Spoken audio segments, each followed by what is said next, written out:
Vamos a presentar la defensa de proyecto final de Tomás Joaquín Pibuel Bianciotti para obtener el grado de ingeniero civil. En este caso, el proyecto se denomina Análisis de la incidencia de acciones sísmicas sobre un edificio en altura ubicado en diferentes zonas de diseño. Son tutores de este trabajo la especialista Claudia Dietrich y el ingeniero Raúl Bacciarello. Van a actuar como tribunal examinador en esta defensa la especialista ingeniera Claudia Dietrich, la magíster ingeniera María Aide Peralta y la ingeniera Cristina Raimundini. Te escuchamos. Gracias, Betty. Bienvenidos a la presentación de mi proyecto final de carrera, que se titula Análisis de la incidencia de acciones sísmicas sobre un edificio en altura ubicado en diferentes zonas de diseño, que trabajé en conjunto de Claudia Dietrich y de Raúl Bacciarello. Para empezar un poco con una introducción, voy a hablar de una descripción general de la sismología, luego vamos a evaluar las acciones sísmicas externas, en conjunto a un diseño estructural del edificio y una tipología estructural. Para este trabajo utilicé el CIRSOC 103, que es el que se utiliza para el diseño sismorresistente, el cual consta de 4 partes, pero yo utilicé la parte 1, que es construcciones en general, y la parte 2, construcciones de hormigón armado. También utilicé el CIRSOC 201, que es el Reglamento Argentino de Estructuras de Hormigón. ¿Se escucha bien? Sí. Sí. Bien. Bueno. Más, sí.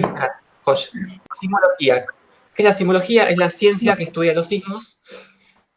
Los sismos son eventos que ocurren cuando se libera una gran cantidad de energía desde las placas tectónicas que forman la corteza terrestre. Estas placas tienen un espesor de 70 kilómetros y están en un movimiento, en un proceso que lleva ya millones de años. Este proceso, cuando tenemos dos placas contiguas, donde una se desplaza por encima o por debajo de la otra, en esa fricción se empieza a acumular una energía que cuando el proceso termina y la placa se termina de desplazar, se libera repentinamente, originando el sismo.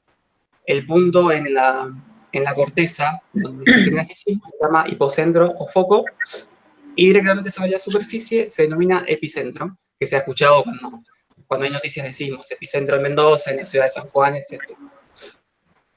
¿Cómo medimos los sismos? Por un elemento llamado sismógrafo, que acá tienen una imagen. Este sismógrafo es capaz de registrar la duración y la magnitud del sismo a través de ondas superficiales y centrales o corporales. Las superficiales son las que sienten las personas que viajan a través del suelo, y las centrales viajan hacia la profundidad de la Tierra. Entonces, estas magnitudes, ¿cómo se clasifican? En diferentes escalas. Los sismos tienen dos escalas principales, que son la Richter y la Mercalli, donde la Richter se clasifica por números arábigos, que son el 1, el 2, el 3, mide la energía liberada, y su escala es potencial o semilogarítmica, lo que significa que, por ejemplo, la escala 4 es 10 veces mayor que la escala 3. En cambio, la Mercalli lo hace por números romanos, y no mide la energía liberada, sino que mide la sensación de la gente frente al sismo y de los daños de las estructuras. Al contrario de la escala Richter, no es 10 veces mayor, sino que es proporcional, por lo que la 4 sería el doble de la 2. Esta tabla se enumeran la cantidad de sismos por año para cada escala, donde en la escala mínima tenemos más o menos 800.000 sismos por año, y en la escala máxima, que es mayor a 8 grados de Richter, tenemos un sismo entre 5 a 10 años.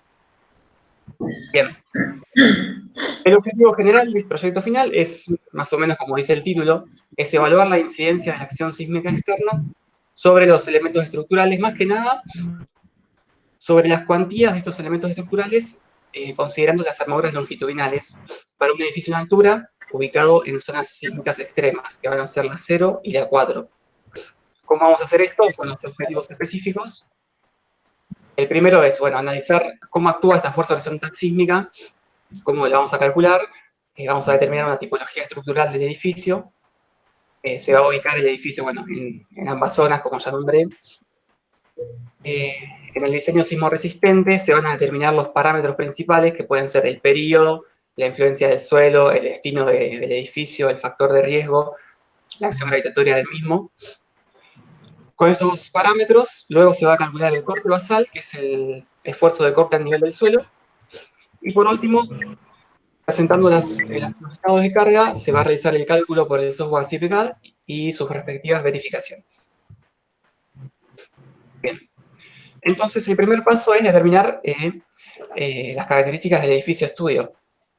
Que bueno, yo lo diseñé con 10 plantas cuadradas de 20 por 20, más balcones de 2 metros en los cuatro lados del edificio, respetando 3 metros entre entrepisos, más 4,5 metros en el primer entrepiso hasta el nivel del suelo, se logra una altura total de 31,5 metros. Tiene dos funciones principales, que son vivienda y circulación, y el tercer caso es la azotea inaccesible. La estructura va a estar formada por un sistema igual de pórticos y tabiques de hormigón armado. Las losas también van a ser de hormigón armado en ambas direcciones. Por último, tenemos un núcleo central de ascensores y escaleras, y la fundación va a ser platea. En esta imagen, en la izquierda van a ver las dimensiones de la planta tipo, la ubicación del tabique central, de los tabiques externos, y la ubicación de las losas con las columnas. Y en la figura de la derecha se visualizan las dos distribuciones para la losa, que tenemos circulación vertical y horizontal en el centro, y en cada esquina tenemos vivienda tipo. Para el caso de la azotea, bueno, va a ser azotea inaccesible. Entonces, una vez que tenemos las características del edificio, hay que realizar un predimensionado de los elementos estructurales. Yo comencé con las columnas, son columnas cuadradas, para los pisos inferiores tenemos 50 centímetros de lado, para los intermedios 45 y para los superiores 40. Para el caso de las vigas, como tenemos longitudes cortas de 2 metros y de 4, utilice 20 por 40. Y para los tabiques, en las plantas inferiores tenemos un ancho de 30 centímetros y en las superiores un ancho de 20. Por último, siempre me olvido de este parámetro, el espesor de losa de 15 centímetros. Yo comencé el cálculo con este espesor una vez que realicé la verificación de los esfuerzos con el CPCAD. No hubo ningún tipo de problema, así que seguí con este.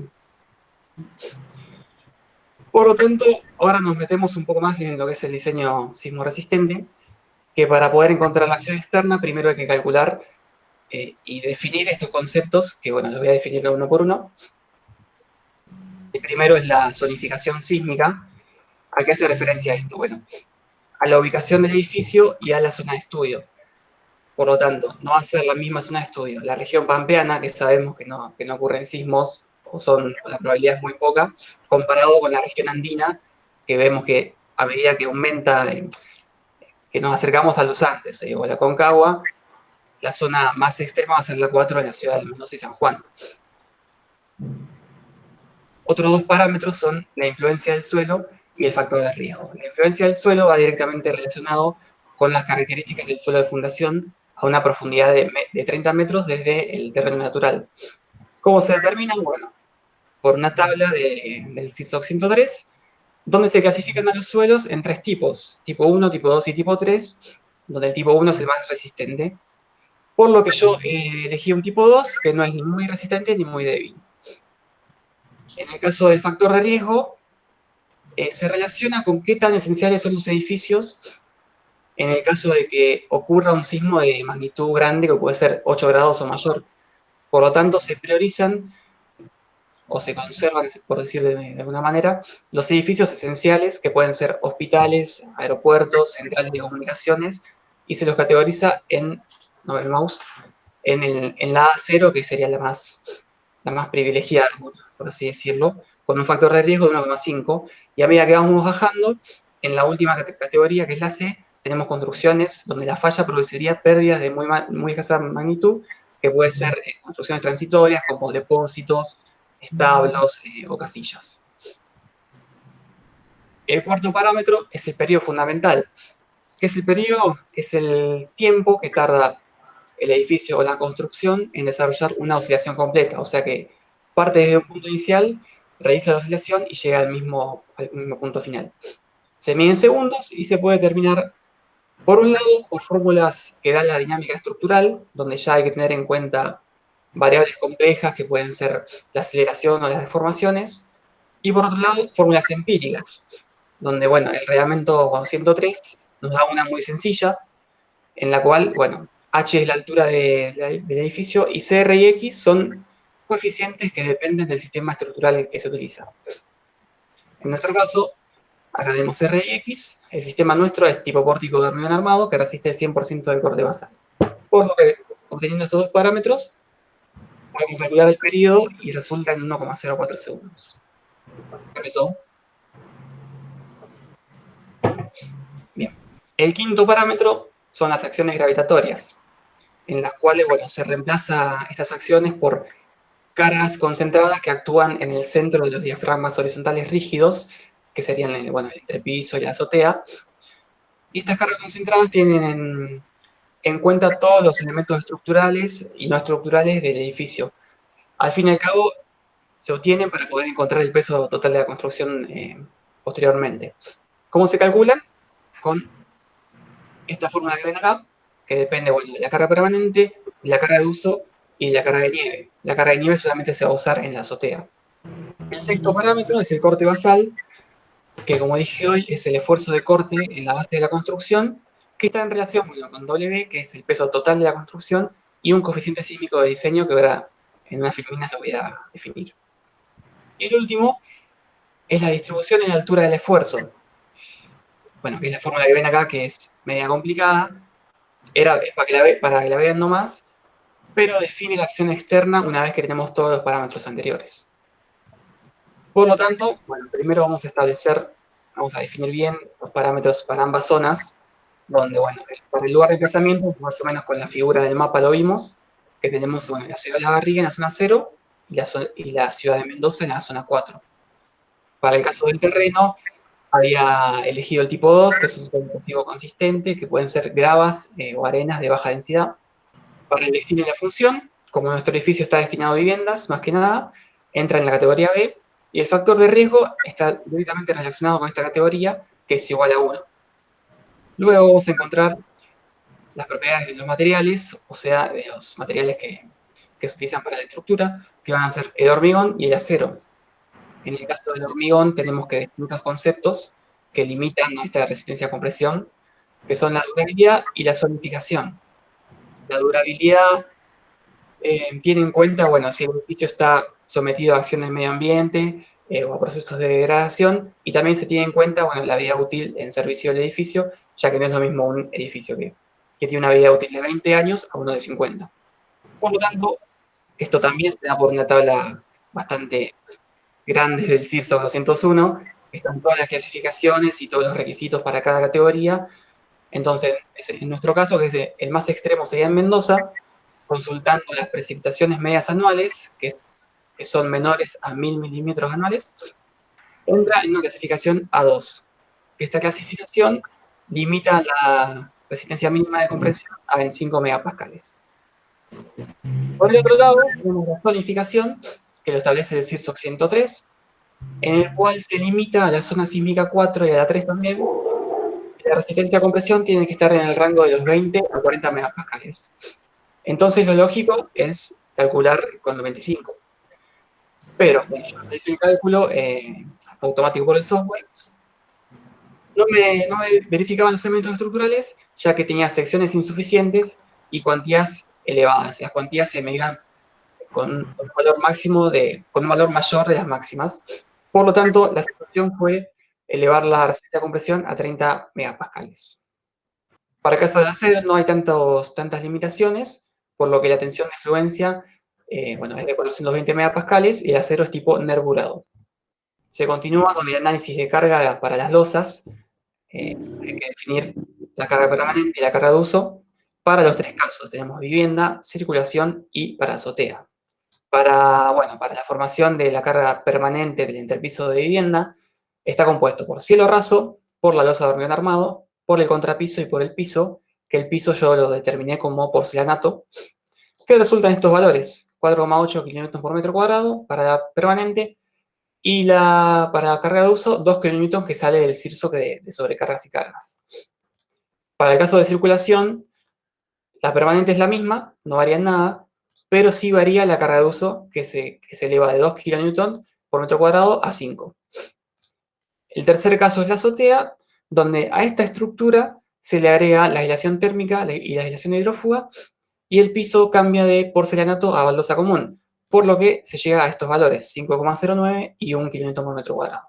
En esta figura, en la de arriba, pues, se puede ver, bueno, la estructura del entrepiso para vivienda y circulación, donde tenemos, bueno, el cielorraso inferior, la losa de hormigón armado, el contrapiso y el piso que es porcelanato. Y en la figura de abajo, estos tres componentes se mantienen, se agrega la aislación térmica, se agrega también la aislación hidrófuga, y por último, el piso cambia de porcelanato a baldosa común. Por lo tanto, una vez que ya determinamos las cargas sobre las losas y los parámetros de los elementos estructurales, ya se pueden encontrar esas cargas concentradas que determiné previamente para poder obtener el peso total de la construcción. Por lo tanto, se tienen en cuenta, bueno, las columnas, las vigas, la estructura de entrepiso, la carga permanente, la carga de uso, las paredes internas, las paredes perimetrales y la carga de nieve en la azotea. Que con esta sencilla fórmula encuentro los valores de todas las cargas aplicadas en todos los diafragmas horizontales rígidos. Por lo tanto, el factor W que hemos visto hoy va a ser la suma de todos estos valores. Entonces, ya tengo determinados los parámetros previos, ahora solo queda encontrar un método de análisis que me permita calcular efectivamente las acciones externas sísmicas.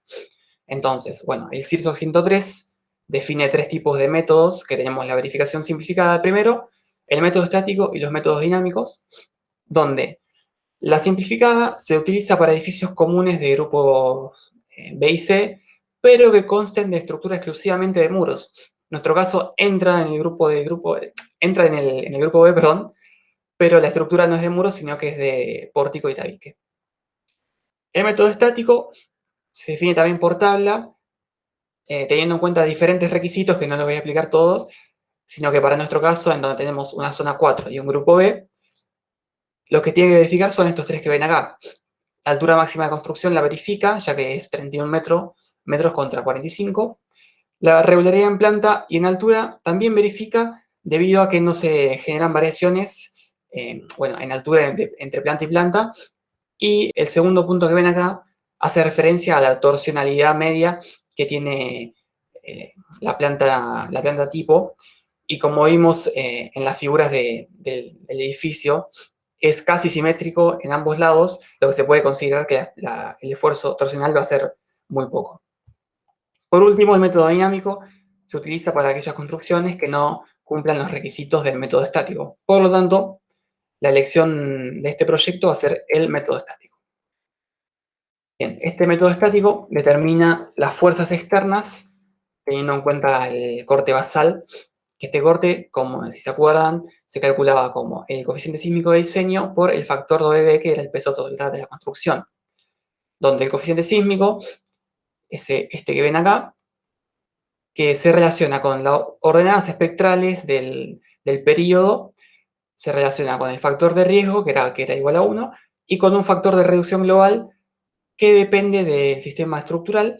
En nuestro caso, como es un sistema dual de pórtico-tabique, este valor es igual a 6. Y bueno, el coeficiente sísmico de diseño se obtiene, que da más o menos aproximadamente 0,12. También tenemos el factor W, que es el peso total de la construcción, y ya podemos obtener el corte basal, que resulta aproximadamente 6.900 kN. Por lo tanto, con esta bella fórmula que habíamos visto hoy, ya se pueden encontrar las cargas externas horizontales, que son las que ven acá. Donde tenemos para la planta superior 1000 kN y en la planta inferior 228. Acuérdense de estos valores, después cuando lleguemos al final voy a hacer una comparación de los dos modelos, pero pueden ver cómo aumenta drásticamente a medida que nos vamos yendo para arriba. Para el caso del modelo de la zona 0, el CIRSOC establece diferentes requisitos. Se puede aplicar el diseño o se puede eximir, o sea que no se aplica. ¿Cuándo se aplica? Para las construcciones del grupo A0, o sea, en nuestro caso es un grupo B, así que no entra en este requisito. Entonces, ¿cómo hacemos para que no se realice el diseño sismo resistente? Bueno, también establece que las construcciones tienen que ser menores a 3 pisos o a 12 metros de altura Como vimos, nuestro edificio en estudio es de 10 pisos y llega a 31 metros de altura, así que tampoco verifica esto. Pero el CIRSOC establece un punto más donde para este tipo de construcciones de mayor a 12 metros se puede eximir el diseño sismo resistente si se lo diseña a los efectos del viento verificando estos 3 puntos que ven acá. Que deben ser, bueno, verificar bajo los efectos del viento en ambas direcciones, que la resultante en cada dirección de las fuerzas del viento sea mayor a 1,5% del peso de la construcción, y que el punto de aplicación de esta fuerza resultante sea por lo menos o coincidente o por encima del centro de gravedad de la construcción. Que estos 3 puntos los vamos a verificar. Por lo tanto, en la zona 0 lo que hay que realizar es un análisis de viento, no de sismo.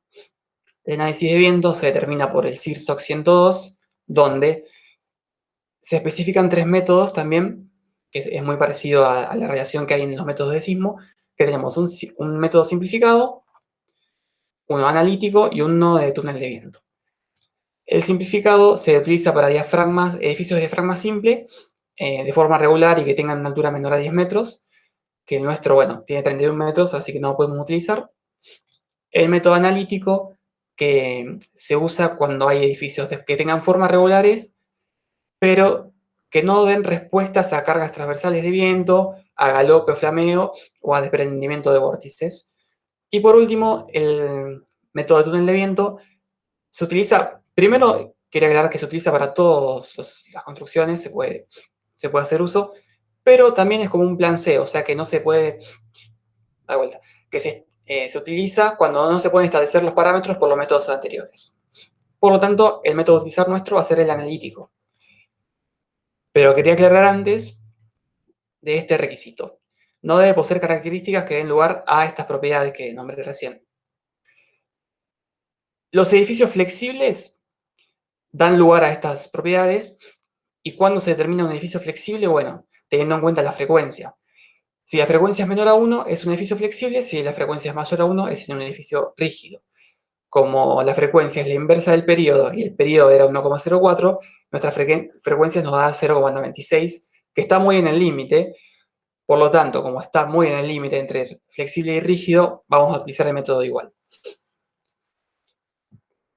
Este método, para encontrar la acción externa, primero hay que definir una buena cantidad de parámetros, que son estos que ven acá, que son 12, donde el último es la carga de viento de diseño, que lo voy a definir de a 4 para que no sea tan tedioso.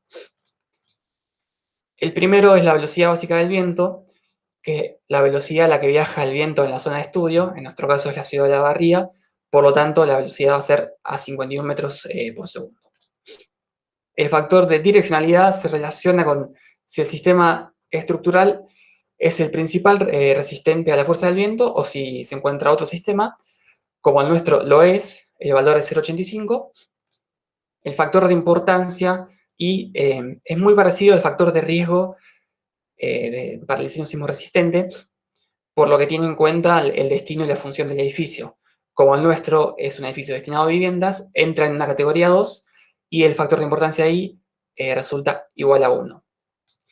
Bueno, por último de estos 4 es la categoría de exposición, que hace referencia un poco a las características de la superficie alrededor del edificio. El nuestro, bueno, lo categoricé en una exposición B, que puede ser un área urbana y suburbana, donde hay obstrucciones próximas entre sí, pero son tamaños de viviendas unifamiliares o multifamiliares, que puede ser el centro de la ciudad de Olavarría tranquilamente. Bien, los segundos 4 parámetros. El primero es el coeficiente de exposición, KZ, que se relaciona directamente con la categoría de exposición, sale de tabla, no hay mucha variedad, que es igual a 1,03. El factor topográfico está relacionado con la topografía de la zona, como Olavarría es llanura pura, el factor va a ser igual a 1. El factor de efecto de ráfaga se divide si el edificio es flexible o rígido y se calcula teniendo en cuenta parámetros, bueno, de periodo, de las ordenadas que están en relación a este periodo, de las dimensiones del edificio, y resulta 0,894. Por último, de estos 4 es la clasificación del cerramiento, donde el CIRSOC categoriza 3 tipos que tenemos: cerrados, parcialmente cerrados o abiertos, dependiendo del porcentaje de aberturas que estén expuestos directamente a la acción del viento, por lo que yo consideré un edificio cerrado.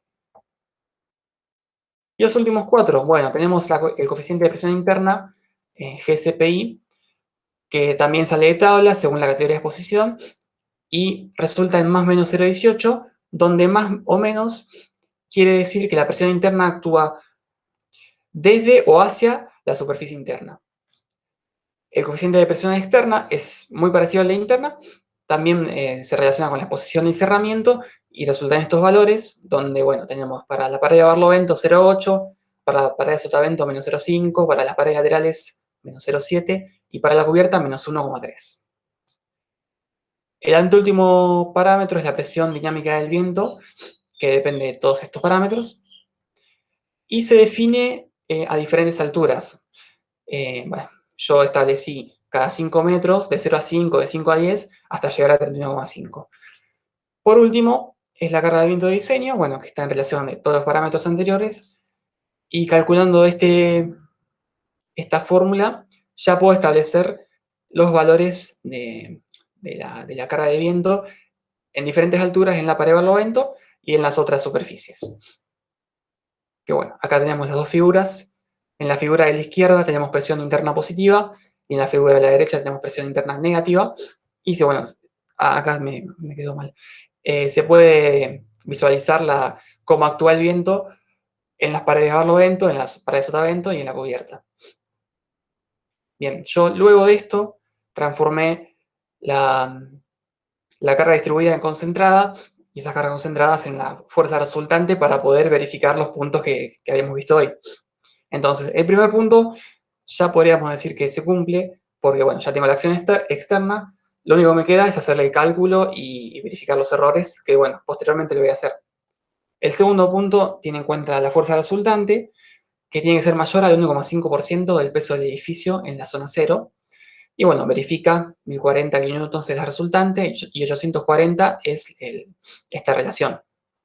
Y el último punto es con respecto al punto de aplicación de la fuerza resultante, donde tenemos, bueno, yo lo calculé, me dio 16,21 metros, y es mayor al centro de gravedad de la construcción, que es 15,75.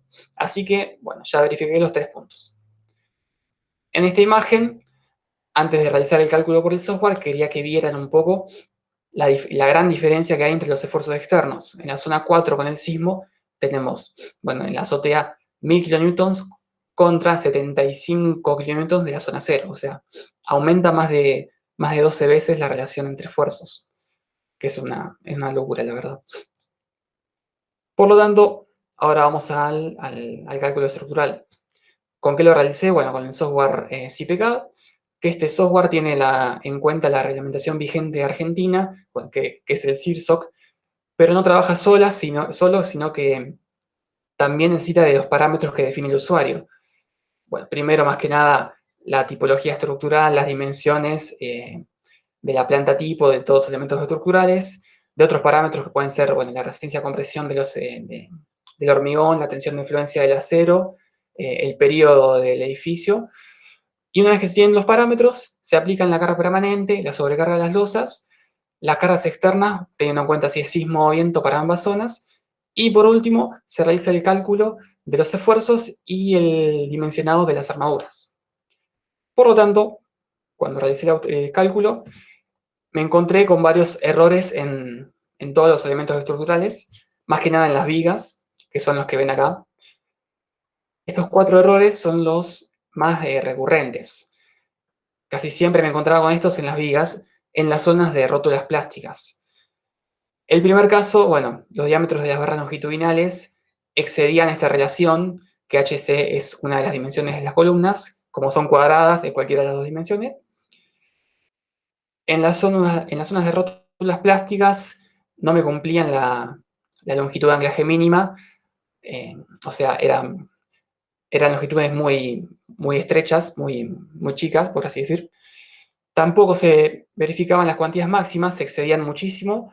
Y, por último, había que establecer que el área de la armadura longitudinal de tracción o a compresión, la que fuere, tenía que ser mayor a la mitad de la otra. Así que planteé estas soluciones. Para el primer caso, aumenté la dimensión de la columna. Para el segundo caso, modifiqué las distancias de anclaje manualmente. Para las cuantías máximas, tuve que disminuir el diámetro de las barras longitudinales. Y para el último caso, apliqué diámetros similares para que pueda verificar esta relación de área de armadura. Entonces, bueno, llegamos a los resultados. El objetivo de este proyecto es evaluar la incidencia de acción externa del sismo sobre los elementos estructurales en ambas zonas, ¿sí? Específicamente sobre las cuantías de las armaduras longitudinales. ¿Qué es una cuantía? Bueno, es la relación entre el área de acero con el área de hormigón. Y bueno, ya estableciendo el cálculo y todas las verificaciones, llegué a esta pequeña tabla donde establecí, bueno, todas las plantas de la 1 a la 10, todos los elementos estructurales en ambas zonas con todos los valores de cuantía promedio. Y como ven, en todos los elementos hay un aumento considerable. En las losas tenemos un 36% de aumento, en los tabiques un 85%, en las columnas 150% y en las vigas 230%. ¿Por qué tanto aumento en las vigas? Bueno, porque se diseña, cuando se hace el diseño por capacidad, se establece un poco el concepto de columna fuerte, viga débil, donde en el caso de que se produzcan zonas de rótulas plásticas, es mejor que se generen en las vigas, donde se puede realizar un armado en el cual se trabaje inelásticamente, para que si llega a fallar, si llega a haber un mecanismo de colapso, que esta falla sea dúctil en las vigas y no en las columnas, porque si llega a suceder en las columnas puede ser que se realice un colapso parcial o total de la estructura. Para el caso de la platea, quería dejar un punto aparte, porque no analicé tanto las cuantías, sino el peso y las longitudes de las barras y un índice de kilos por metro cúbico de hormigón. Para la zona 4 se estableció un espesor de 60 centímetros, para la zona 0 un espesor de 50, y aumenté la resistencia a compresión del hormigón a 35 megapascales, resultando en estas dos tablitas que ven acá. La de la izquierda, bueno, se representa las longitudes totales y el peso de la armadura longitudinal inferior en ambos casos. Y bueno, como ven, tenemos 8 toneladas contra 25, solamente armadura longitudinal inferior, en la cual aumenta más o menos 3 veces, que es una locura. Y en la tabla de la derecha, lo que establecí fue un índice de kilogramos de acero por metro cúbico de hormigón, que también hay una tendencia más o menos parecida, donde tenemos 63,18 contra 24,22, que es más o menos un aumento de 2,5 veces. Por lo tanto, esto genera un consumo antieconómico de hormigón acero. Entonces, ¿qué alternativa tenemos? La que yo encontré fue aisladores sísmicos. ¿Qué son estos elementos? Son, bueno, elementos de disipación de energía que absorben gran parte de la energía del sismo. ¿Dónde se ubican? Bueno, pueden ser ubicados entre la subestructura y la superestructura del edificio, o también como elementos de arrastramiento. Existen varios tipos que son, bueno, los viscosos, que trabajan con líquidos que pueden ser aceites o siliconas, los viscoelásticos, que son muy parecidos a los viscosos, pero lo hacen con materiales deformables que pueden ser polímeros. Los aisladores de fricción son aquellos que tienen dos superficies que van disipando la energía cuando estas superficies frotan entre sí. El aislador de resorte, el cual el resorte es el que absorbe el movimiento. Y por último, los aisladores sísmicos de masa, que son aquellos donde se colocan grandes pesos en lo alto de la estructura para poder compensar el movimiento en las plantas superiores. Que bueno, acá tenemos a la izquierda tenemos un aislador de resorte y a la derecha un aislador viscoso, donde en este cilindro se ubica el líquido que era aceite o silicona, el cual se comprime o se expande según bueno, cómo se esté esforzando el elemento estructural. En esta figura tenemos otro tipo de aislador, que este no lo pude clasificar, lamentablemente, que se ubica entre la subestructura y la superestructura, que está compuesto por una capa de protección de caucho, una capa combinada de caucho con acero, un núcleo de plomo y se vincula a la estructura por pernos de anclaje.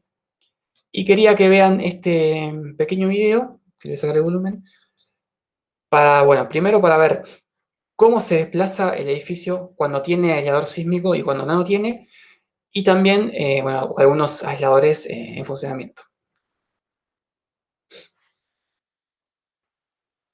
Bueno, acá si ven que no hay aislación y cómo sufre la pérdida del desplazamiento.